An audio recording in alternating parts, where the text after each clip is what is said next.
State bank of ইন্ডিয়াতে একবার টাকা জমা করুন এবং মাসে একটি নির্দিষ্ট ইনকাম নিশ্চিত করুন। কি এই সুবিধা এবং এর ভিতরে কিভাবে অ্যাপ্লাই করবেন জানবেন এই ভিডিওতে। স্টেট ব্যাংক অফ ইন্ডিয়া প্রদান করে একটি ইমিউনিটি স্কিম প্ল্যান, যার মধ্যে আমরা একটা লামসাম অ্যামাউন্ট বা থোক টাকা একবারই জমা করতে পারবো এবং ব্যাংক এর বদলে মাসে একটা ফিক্সড অ্যামাউন্ট দিতে থাকে। এই মান্থলি পেমেন্টে আমাদের প্রিন্সিপাল অ্যামাউন্ট এবং যে অ্যামাউন্ট আমাদের কমছে ওর ওপর যে ইন্টারেস্ট লাগছে ওটা অন্তর্ভুক্ত হয়, যাকে আমরা মান্থলি অ্যানুইটি ইনস্টলমেন্টও বলি।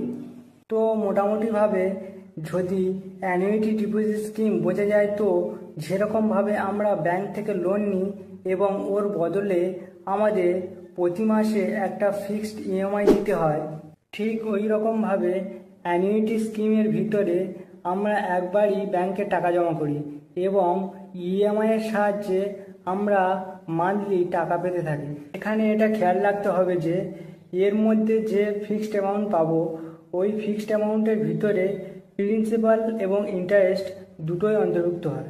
এখন জানবো এই স্কিমের ভিতরে ইন্টারেস্ট রেট কত হয়। তো আমাদের যে ইন্টারেস্ট এসবিআই ফিক্সড ডিপোজিটে পাই ওই একই ইন্টারেস্ট এখানেও পাবো। এছাড়া যেরকমভাবে সিনিয়র সিটিজেনরা এফডির ভিতরে 0.5% এক্সট্রা ইন্টারেস্ট পায়, তো অ্যানুইটি স্কিমের ভিতরেও এরা ঠিক ততটাই বেশি ইন্টারেস্ট পেয়ে থাকে। এর সাথে সাথে কেউ যদি স্টেট ব্যাংক অফ ইন্ডিয়ার স্টাফ হয় বা এসবিআই থেকে পেনশন নিয়ে থাকে, তো উনিও এই স্কিমের ভিতরে 1% এক্সট্রা ইন্টারেস্ট পাবেন। এসবিআই অ্যানুইটি প্ল্যানের ভিতরে যে ইন্টারেস্ট পাওয়া যায় ওকে 3 মাস অন্তর ক্যালকুলেট করা হয়ে থাকে, কিন্তু এর ক্যালকুলেশন মাসিক ভিত্তিতে আমাদের ট্রান্সফার করা হয়ে থাকে। এখন আমাদের প্রশ্ন হতে পারে যে ধরুন আপনি টাকা এপ্রিল মাসে জমা করেছেন, তো আমাদের টাকা আমরা কবে থেকে পাবো? তো এতে আমরা যখনই টাকা জমা করব তার পরের মাস থেকেই টাকা পাওয়া শুরু হয়ে যাবে। মানে যদি এপ্রিল মাসে টাকা জমা করি, মে মাস থেকে ফিক্সড ইনকাম পাওয়া শুরু হয়ে যাবে। এখন এর ভিতরে জানবো কত টাকা জমা করলে কত টাকা মাসে পাবেন। তো একে এখন আমরা ক্যালকুলেশন করব। তো প্রথমে আমরা দেখতে পাচ্ছি ডিপোজিট অ্যামাউন্ট। তো ধরুন আপনি 20 লাখ টাকা ইনভেস্ট করেছেন। এমনিতে আমি এখানে আপনার আরেকটা কথা বলে দিই যে এর ভিতরে আপনি মিনিমাম 25,000 টাকা ইনভেস্ট করতে পারেন এবং ম্যাক্সিমামের তো কোনো লিমিটই নেই। এরপর আমরা দেখতে পাচ্ছি পেমেন্ট পিরিয়ড, মানে অ্যানুইটি ডিপোজিট স্কিমের সময়সীমা। তো ধরুন আপনি অ্যানুইটি ডিপোজিট স্কিমের সময়সীমা 5 বছর করলেন এবং এই সময়সীমা আপনি আপনার হিসাবে পরিবর্তন করতে পারবেন। এরপর আপনি দেখতে পাচ্ছেন ইন্টারেস্ট রেট।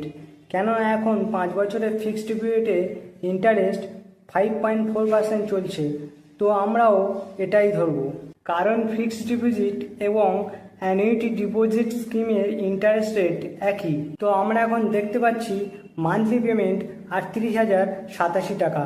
এর মানে হলো আমাদের 5 বছর পর্যন্ত মাসে 38,087 টাকা নেওয়ার জন্য 20 লাখ টাকা ইনভেস্ট করতে হবে। এবং আপনি চাইলে এই ক্যালকুলেশন অ্যানুইটি ডিপোজিট ক্যালকুলেটরের সাহায্যও করতে পারেন।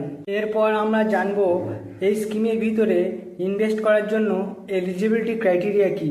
তো এই স্কিমে যেখানে কেউ ইনভেস্ট করতে পারে, এর ভিতরে কোনো এজ লিমিটও নেই এবং সাথে এর ভিতরে সিঙ্গেল বা জয়েন্ট অ্যাকাউন্ট যে কেউ ওপেন করতে পারে। এর মানে হলো এটা এই স্কিমে ইনভেস্টমেন্ট করা খুব সহজ। এখন জানবো এই স্কিমের বিষয়ে কিছু আরও গুরুত্বপূর্ণ বৈশিষ্ট্য। এসবিআই অ্যানুইটি স্কিমের ডিপোজিট পিরিয়ড 3 বছর, 5 বছর, 7 বছর বা 10 বছর হতে পারে। তো আমরা আমাদের সুবিধার জন্য যে কোনো ডিপোজিট পিরিয়ড সিলেক্ট করতে পারি।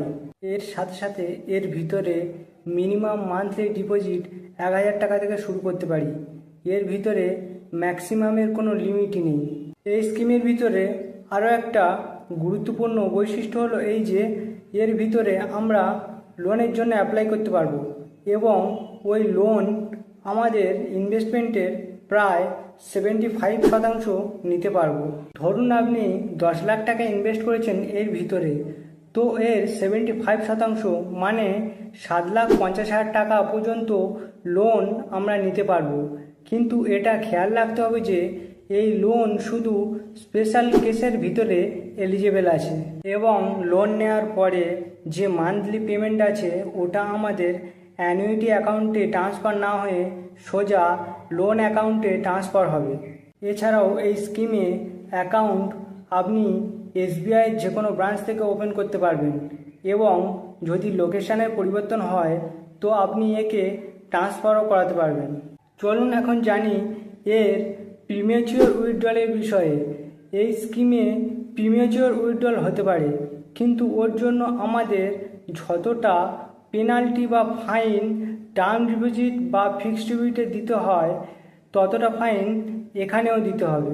এর সাথে সাথে যদি যে ডিপোজিটার আছে তার মৃত্যু হয়ে যায় তো কোনো লিমিট ছাড়া সব টাকা নমিনিকে দিয়ে দেওয়া হয়। তো যদি আপনি এমন একটি স্কিমে ইনভেস্টমেন্ট করতে চান যেটা আপনার রেগুলার মান্থলি ইনকাম দিতে পারবে, তো এসবিআই অ্যানুইটি ডিপোজিট স্কিম অনেক ভালো অপশান আছে। শুধু এখানে একটাই জিনিস খেয়াল রাখতে হবে যে আপনার কাছে বেশি ক্যাপিটাল আছে তো তবেই আপনি এর ভিতরে ইনভেস্টমেন্ট করতে পারবেন। তো আজ আমি এখানেই শেষ করছি। আমার চ্যানেলটি ভালো লাগলে লাইক করে দেবেন, শেয়ার করে দেবেন এবং সাবস্ক্রাইব করে দেবেন।